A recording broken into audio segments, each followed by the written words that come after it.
make sure you check out Miles Franklin. They have a special promotion on 2022 silver maple leaf coins.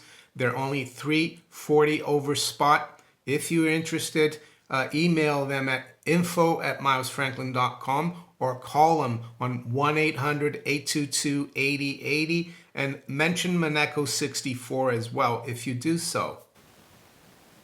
Monday, February 27th, 2023, Monaco64, home of alternative economics and contrarian views.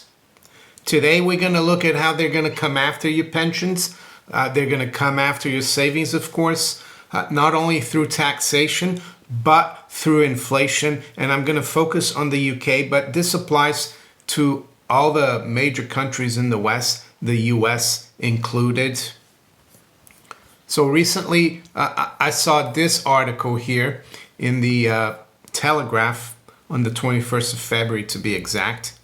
Scrap tax-free pension lump sum to end surge in early retirement, urges labor-linked think tank. It's called the Resolution Foundation, this think tank. They're very left-leaning, of course, and they always come out with these kind of papers.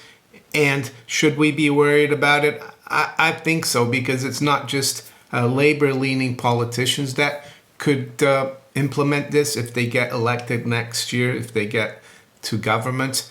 But I don't think anything changes for the conservatives. So let's quickly go through this. This is for those of you who have been able to save a private pension and have gone over the age of 55. So it says here, calls for reform come as taxpayers pay 5.5 billion pounds to fund current system. Jeremy Hunt must dismantle pension freedoms. So more about dismantling economic freedom, because that's what it is, that allow older workers to access their pension pots aged 55 to stop more of them from retiring early, according to a labor-leaning think tank. So they don't want you to enjoy your later life.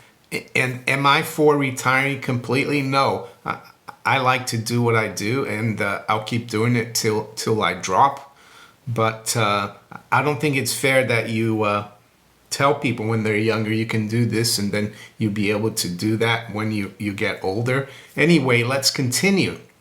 The Chancellor has been urged by the Resolution Foundation to raise the age at which people can access tax-free private pension wealth, to discourage them from leaving the workforce before the state pension age, which is currently 66 for men and women. That's the other thing they've been changing, the goalposts. That's why you cannot never trust government, really. You can never trust the mainstream media anymore. And even though we're not in a full kinetic war, I would say we pretty much are in a war. And there's an old saying about this, that the first casualty of war is the truth. And that's why I have very little hope right now, because we've been lied to left, right, and center. The rules have been changing on us, like you see the pension rule. I think when I retire, it's going to be 67. I don't know how much it's going to be for younger people. And that's why I keep saying that gold and silver are a very good option, something to have outside the system. And why is that? Not because they're special. Well, they are special because they're precious, and they have been for thousands of years. But the thing with gold and silver is that they can't lie to you. They won't lie to you. They'll sit there and be gold and silver. They won't be manipulated.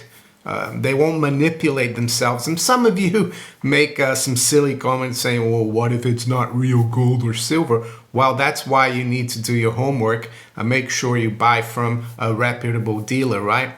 Anyway, let's continue. It said the current system introduced by then Chancellor George Osborne in 2015 supports early retirement, particularly for wealthier individuals, because people are allowed to take their money in lump sums, regular or occasional income payments, or a combination of these options. Yes, they're allowed to take 25% tax-free when they turn 55. I think that's pretty reasonable. Anyway, before April 2015, most people used their defined contribution pension savings to buy an annuity.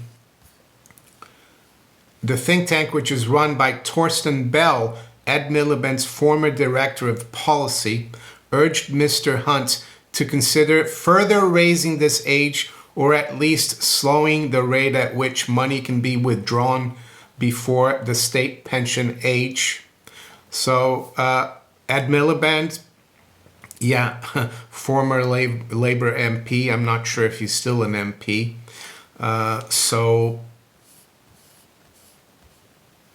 the other thing they're bringing in is they're cutting the thresholds for capital gains taxes as well, from 12,300 right now to 6,000 as of April this year, and then next year they're cutting it down to 3. And it's another reason why I think gold and silver are particularly attractive. And I'm not telling people here to go and just put all their savings in gold and silver, but the thing with gold and silver in the UK, if you buy coins of the realm like Britannia's and sovereigns, they're legal tender under the law, so they don't incur capital gains tax. That's another thing you need to think about. Sir Keir Starmer, the Labour leader, has not set out a position on pensions reform, and sources in the party declined to comment on the proposal. The Resolution Foundation also called for a shake-up of the current system that allows people to take 25% of their pension pots as a tax-free lump sum, which costs, this is what I like, costs the taxpayer 5.5 billion pounds a year. How can people who have saved their own money cost the taxpayer? It's ridiculous the way these people talk. It said this encourages early retirements far before the state pension age for wealthy individuals at considerable expense to the taxpayer. Again, they're thinking of you as a cash cow. They thinking of you. They think you're a burden just because you saved. Actually, the money that you saved has already been taxed. I mean, this is outrageous. The organization said the Treasury should cap tax-free amount. The foundation also warned against blithely raising the state pension age more quickly to fix Britain's shrinking workforce problem and bring more tax receipts into the exchequer as people work longer. I'm not going to continue here, but you can see the mentality here. They want people working longer and longer because the state is getting bigger and bigger. These are socialists, of course, but I don't think it changes for the conservatives, because they're coming after your savings as well. I saw this a couple of days ago, or actually yesterday it came out. Landlords to pay extra 1.3 billion pounds in tax this year. Government should undo scrapping of mortgage interest relief, says chair of Housing Select Committee. So these are for people who do buy to let. And why has there been such a big increase in that market? Well, it's all to do with the government and the Bank of England after the '08 crisis with their ZIRP, zero interest rate policy, their massive QE, trying to keep interest rates low, to keep the banks afloat, to keep the housing market afloat. People with, let's say, a good balance in their bank accounts, they weren't getting anything, so they thought, well, let's buy a property, rent it out. At least we might be able to get 4% or 5% rental income. And now they're punishing these people, of course. And a lot of them, though, are getting hurt because some of them, yes, they had some cash, but they borrowed as well. They got a little greedy, but they're coming after you. And this is not labor, this is conservatives. And the other way, of course, they're coming after you is through taxation. I want to tell you about a company that is helping people claim back a lot of tax here in the UK. So if you're not in the UK, you might want to skip forward in this video. If you are in the UK, you might not be eligible, but some of your friends and family might be eligible, so you might want to listen to this. So the company is called Swift Refunds. And what they do is, if you're a mobile worker working in lots of different locations to do your job, you could be entitled to a tax rebate related to food, travel, uniform, and equipment costs. Of course, this is not for self-employed people. This is for people who are employed, P-A-Y-E. So if you want to learn more about Swift Refunds, click on the link in the description and fill out the questionnaire, and you'll find out very quickly, within I think 30 seconds, whether you are eligible for claiming a rebate. And if you call them instead of going online through my link, make sure you say that Maneko64 sent you there. I spoke about this recently, about the autumn statement. Late last year, we're going to have a March statement as well, but it says millions to pay more in tax as Chancellor cuts top rate threshold and lays out a plan to plug black hole. And what he's done as well, he's kept the thresholds even for the average worker, the bottom rate of tax at 20%. That's going to keep the same, he's going to keep the same threshold for the next 6 years. So what that's going to do is inflation is going to eat away your purchasing power. And not only that, you're going to be paying more tax because you're probably going to be earning more in nominal terms. So it's going to hurt everyone. And that's why I'm saying they're coming after your pensions, they're coming after your savings, and they're coming after you as well with taxation and inflation. And to be honest, I don't have a solution. I don't have like the key to this, but what I know is that they're doing this, and you need to be aware of that. And I think being aware of things is very good. It's like being aware that there's a really bad storm coming. You can prepare for it. So with that, let's quickly look at where the markets are this morning. It's 8:20 a.m. London time. So we've got spot gold basically unchanged. It's trading around 11.12. High's been 14.5 and the low has been 0.6. Silver as well is basically unchanged here at 20.75. Low has been 55. The high's been 20.90. The Dow futures is up 88 points. NASDAQ is up 52. S&P futures up 14 at 39.84. To the currencies, sterling is up about 0.2%, 119.62.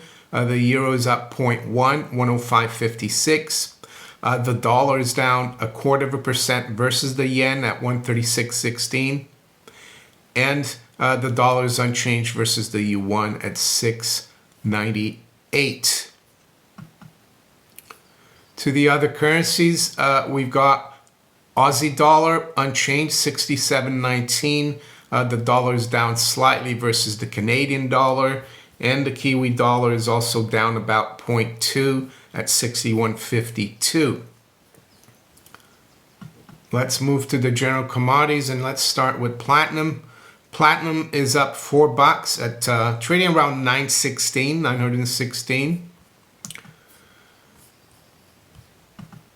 WTI crude is unchanged at 76.40. Brent crude is unchanged as well, 82.77. High grade copper is up 0.25% at 396. Let's check the bond markets, which are very important, of course, and bond yields have been rising. Even the mainstream press has been noting that. So right now, this morning, the 10-year yield is down just over 1 basis point, just under 394.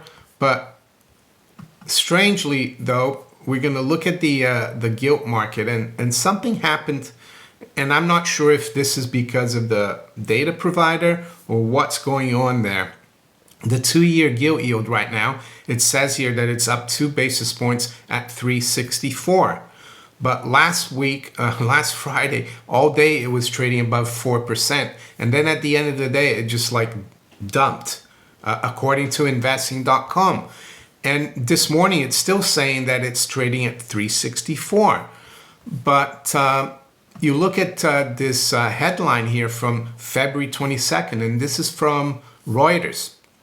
It says, and it's talking about the UK government bond market. It says, yields on some British government bonds hit fresh 4-month highs on Wednesday, a day after a survey of business suggested the economy might avoid a long recession. And it says here, the yields on the 2 and 30-year gilts hit their highest level since last October, when British borrowing costs were still elevated after the mini budget tax-cutting plans of former Prime Minister Liz Truss. It says the 10-year gilt yield rose 7 basis points to 369, their highest since December 29th, while the 2-year yield peaked at 4.001%. So, yeah, this makes no sense whatsoever that we're now down to 364.5. I don't know what's going on. I'm going to try to find out. It's very strange. The 10-year here is at 376, which is quite... It corresponds to that article, right? They said that the 10-year back then was at 369. So it's very weird that the 2-year yield has come down like that. What's going on? Has the Bank of England intervened in the gilt market, in the 2-year gilt market? It's possible, or it could be just a mistake from investing.com. I've looked at some other data providers, and some of them have the 4% yield, and some of them don't. Like Market Watch right now, for example, has 399. So I think it could be a mistake by investing.com. It's pretty embarrassing because investing.com seems to be reliable. But we're going to keep a close eye on this because, as I said, the truth, not just politically and to do with war, is a very rare commodity these days.